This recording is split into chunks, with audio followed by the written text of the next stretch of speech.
আমরা যখন ছোট ছিলাম তখন আমার মা আমাদেরকে বলতেন মেয়েরা নাকি দেখতে দেখতেই বড় হয়ে যায়।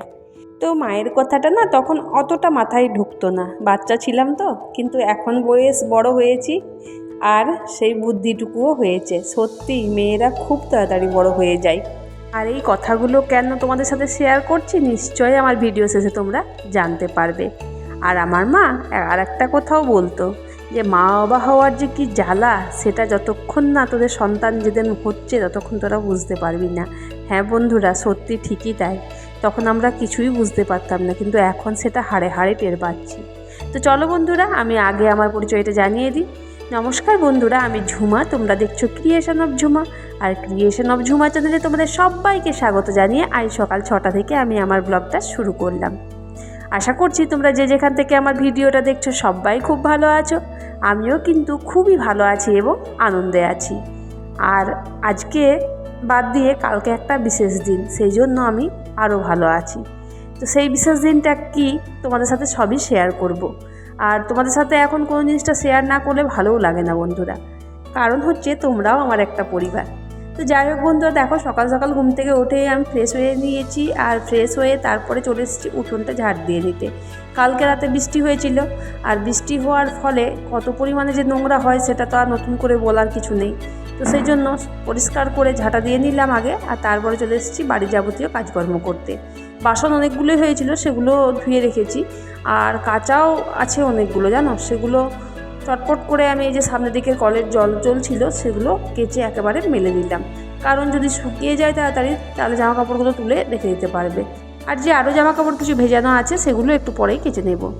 তারপর দেখো আমি বোতলগুলোতে জল ভরতে চলে এসেছি। বোতলগুলো জল ভরে নিলে কী হয় বলো তো, সবসময় গ্লাসে অনেকেই খেতে চায় না। তোমাদের দাদাভাই গ্লাসেই জল খায়, কিন্তু আমার গ্লাসে জল খেয়ে মানে ঠিকমতো তৃপ্তি হয় না। সেজন্য আমি বোতলগুলোতে জল ভরে রেখে দিলাম, যাতে খাবার খাওয়ার পর একটা করে বোতল হাতে নিতেই পারি।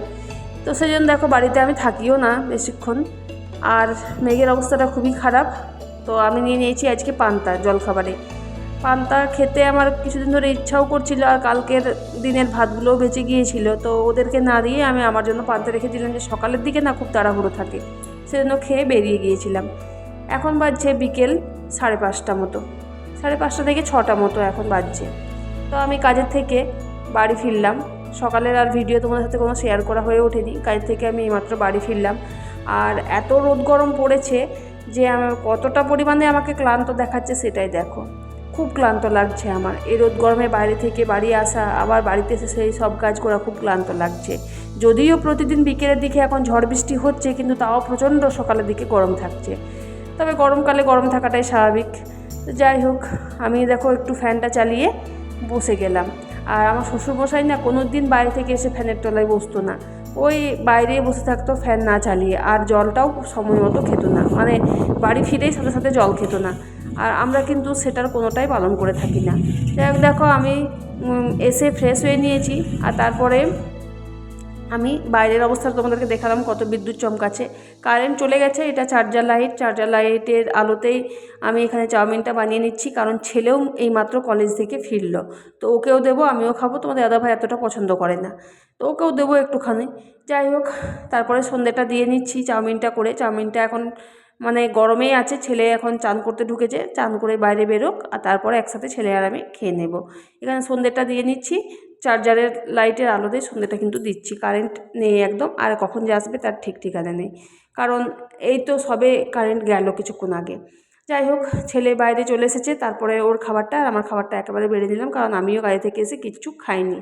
তারপরে যে একটুখানি কারেন্ট এলো, তো সেই ভিডিও করা আবার শুরু করলাম। আমি রান্না করছি রাতের এখানে, আর দিনের ভাত আছে, কারণ ছেলে গিয়েছিল কলেজ, সারাদিন ভাত খাওয়া হয়নি ওর।